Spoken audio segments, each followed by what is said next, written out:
What happens when three nations at the very heart of Africa decide they will no longer bow to international institutions branded as imperialist?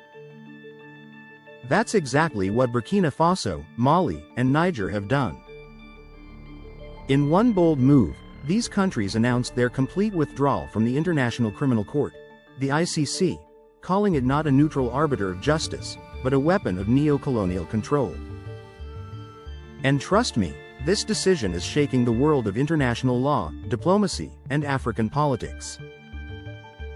The ICC, based in The Hague in the Netherlands, was established in 2002 under the Rome Statute.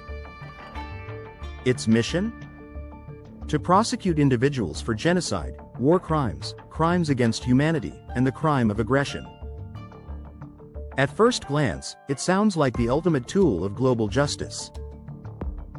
But here's where the cracks begin to show. In its 2 decades of existence, the ICC has opened over 30 cases and issued dozens of indictments. Yet more than 70% of these involve African defendants. From Sudan's Omar al-Bashir, indicted in 2009, to Kenya's Uhuru Kenyatta, charged in 2011, Africa has been the courtroom's main stage. Meanwhile, atrocities in Iraq after the 2003 invasion, or the continuing wars in Gaza and Afghanistan, receive little to no similar pursuit. This pattern fuels the accusations that the ICC is not impartial, but a Western tool aimed at disciplining weaker states while powerful nations walk free. That's why Burkina Faso, Mali, and Niger, each led by military governments that seized power between 2020 and 2023, decided enough was enough. These juntas came together in 2023 to form the Alliance of Sahel States, the AES. This confederation is not just a defensive pact. It's a bold declaration of sovereignty.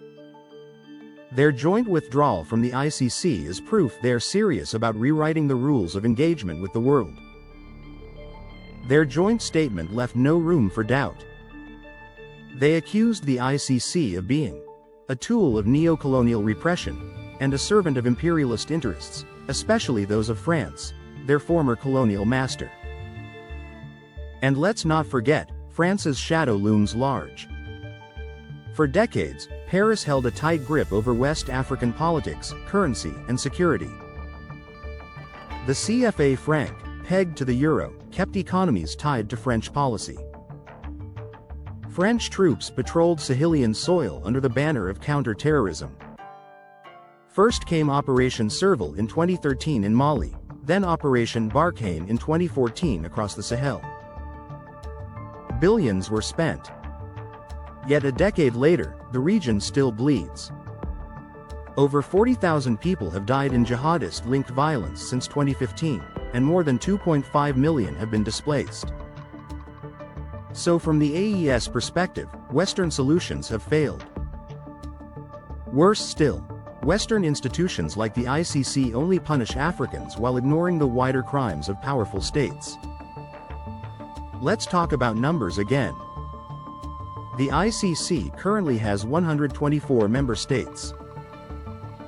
But notice who's missing: the United States, China, Russia, and India. Some signed and later withdrew, like the US, while others never joined. Why? Because they feared exactly what the AES is rejecting today, the possibility that their leaders and soldiers could face prosecution. So when Burkina Faso, Mali, and Niger withdraw, they aren't isolated rebels. They're joining the ranks of global giants who also refuse the ICC's reach. Now here's a twist. These African nations aren't rejecting justice itself. They've said clearly that they intend to develop indigenous systems of accountability, grounded in African traditions of mediation and reconciliation. The idea is to build courts and mechanisms that are culturally relevant and regionally trusted, justice that comes from within, not imposed from outside. But there's a dilemma. Because while these armies are battling jihadist groups linked to Al-Qaeda and the Islamic State, groups that have killed thousands and destabilized entire provinces, they too face allegations of serious abuses. Human Rights Watch and Amnesty International have published reports accusing security forces of massacres, forced disappearances, and collective punishment of villages. If these states abandon the ICC without building strong, credible alternatives, justice risks being buried beneath politics. This is where geopolitics enters. By distancing themselves from the ICC, Burkina Faso, Mali, and Niger are aligning with allies who also reject the court. Chief among them is Russia. In March 2023, the ICC issued an arrest warrant for Russian President Vladimir Putin, accusing him of unlawfully deporting Ukrainian children during the war. Moscow dismissed the charges as meaningless. And today, Russia is deepening ties with the Sahel. Mali has hosted Russian mercenaries from the Wagner Group since 2021. Burkina Faso has signed defense deals to receive Russian drones, weapons, and training. And Niger, after the 2023 coup, expelled French troops and turned towards Moscow and Ankara for partnerships. By breaking from the ICC, the AES is signaling to the world. We choose new partners, not the old masters. Let's zoom out further. In 2017, Burundi became the first African nation to withdraw from the ICC. The African Union itself has repeatedly criticized the court, accusing it of targeting African leaders unfairly. With 3 nations leaving at once in 2025, this isn't just a ripple. It's a wave. And it raises a bigger question: is Africa finally breaking away from the last tools of colonial influence? Still, we cannot overlook the risks. For ordinary people, the ICC symbolized a final safety net.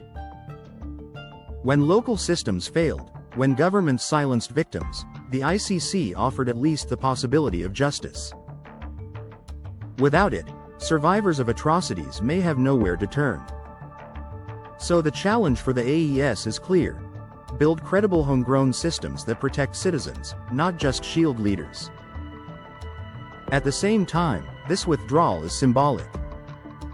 It says loudly, Africa refuses to be the testing ground for selective justice. If the United States, China, and Russia can operate outside the ICC, why should Mali, Niger, or Burkina Faso be bound by it? Sovereignty, they argue, is not negotiable. This moment also fits into a wider Pan-African awakening. Across the continent, from Senegal to South Africa, younger generations are demanding independence from old colonial structures. They are questioning foreign military bases, economic dependency, and cultural domination. And now, with the ICC rejection, the AES places itself at the spearhead of this resistance. So where does this leave the Sahel? On one hand, greater sovereignty, deeper alliances with Russia, Turkey, and even China, and a renewed push to define their own destiny. On the other, the burden of proving that justice and accountability will not vanish with the ICC's exit. The world will be watching. Will the AES rise as an example of African independence and dignity? Or will it slide into impunity masked as sovereignty? One thing is certain. With French troops gone, with Western influence fading, and with the ICC no longer in the picture, West Africa is entering a new chapter. A chapter where survival and sovereignty collide. And as this story unfolds, we'll be here to track it. Because whether you agree with the AES or not, their decision marks a turning point in the global balance of justice and power. If you're finding this analysis eye-opening, make sure to hit that like button, share this video so more people hear this untold story, and subscribe to join us as we follow the seismic shifts happening in Africa and beyond. Because the world is changing fast, and Africa is no longer silent in that change.